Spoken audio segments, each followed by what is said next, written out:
Ces différences constituent-elles une force ou une faiblesse? Sachant qu'il n'y a pas beaucoup de différences, c'est ni l'une ni l'autre.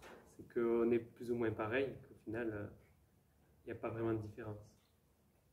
Alors, je pense que si les hommes devaient accoucher, il y aurait peut-être moins d'enfants dans les campagnes. Mais non, aujourd'hui, ce qui différencie un homme et une femme, c'est de porter un enfant, à mon avis. Je pense que c'est une force, parce que les femmes ont une sensibilité différente de celle des hommes, des points de vue différents de celle des hommes, et c'est la complémentarité des points de vue qui fait que les choses peuvent évoluer. Si tout le monde pense la même chose, les choses n'évolueront pas. Je pense que ça constitue une force. Si bien utilisé, ça peut être bien sûr une force.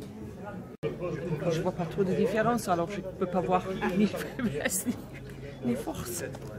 Par contre, avoir des parcours de genre qui sont différents de ce qu'on attend nous dans la société, c'est-à-dire être cisgenre, ça doit amener, enfin, ça doit donner de la force au fur et à mesure, mais c'est pas simple. Ça doit être, oui, pas simple. Dans les différences d'apparence, moi je trouve que les femmes sont plus belles en général que les hommes, mais bon, ce qui leur donne une force quand même, une force attractive.